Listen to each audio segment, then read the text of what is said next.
સુરતમાં રથયાત્રાના એક દિવસ અગાઉ જ ડિંડોલી વિસ્તારમાંથી 6 વર્ષના બાળકનું અપહરણ થયું હતું। પિતાની ફરિયાદના આધારે પોલીસે બાળકને છોડાવવા માટે અલગ અલગ ટીમોને કામે લગાવી હતી। જોકે પોલીસના સામે બાળકના પિતાએ શંકાસ્પદ હરકત કરી હતી, જેના કારણે સમગ્ર ભાંડો ફૂટી ગયો હતો। અપહરણના પ્લાનિંગથી લઈને મદદગારી કરનારા બાળકના પિતા અને તેની બહેન સહિતનાને પોલીસે ઝડપી લઈને આગળની કાર્યવાહી હાથ ધરી છે। ડીસીપી ભાવેશ રોજીયાએ કહ્યું છે કે 6 જુલાઈના રોજ ડિંડોલીના જિજ્ઞાનગર ખાતેથી બાળકનું અપહરણ થયું હતું। રથયાત્રામાં રોકાયેલી પોલીસે તપાસ આદરી હતી। તારાચંદ પાટીલ પર 9 લાખનું દેવું હતું। માતા નવું મકાન લઈ લેવા દબાણ કરતા હતા। તપાસ દરમિયાન પોલીસને ખોટા ટાઈમ અને ખોટી જગ્યા બતાવવામાં આવી હતી। સીસીટીવીમાં પણ શરૂઆતમાં પિતાએ અન્ય બાળકને બતાવ્યું હતું, જે તપાસમાં મળી આવ્યું હતું, જેથી પોલીસને બાળકના પિતા પર શંકા ગઈ હતી, જેથી ઉલટ તપાસમાં તે ભાંગી પડ્યો હતો। તારાચંદે બહેન અને મિત્ર મારફતે અપહરણ કરીને મહારાષ્ટ્ર મોકલ્યો હતો।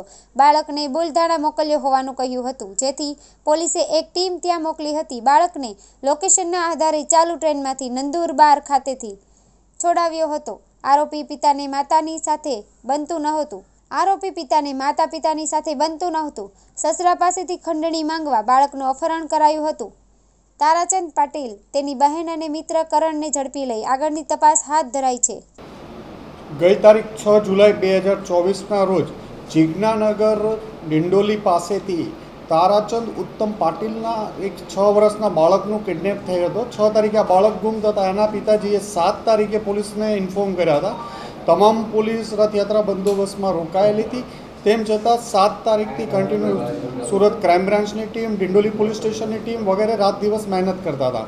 આ તપાસ દરમિયાન આના સીસીટીવી ફૂટેજના એનાલિસિસ કરતાં ખબર પડી કે તારાચંદ ઉત્તમ પાટીલે જ પોતાના છોકરાને કિડનેપ કર્યો હતો અને પોતાની બેન જ્યોતિ અને એક મિત્ર કરણ મારફતે આ છોકરાને બુલધાણા મહારાષ્ટ્ર મોકલી આપવામાં આવ્યો હતો।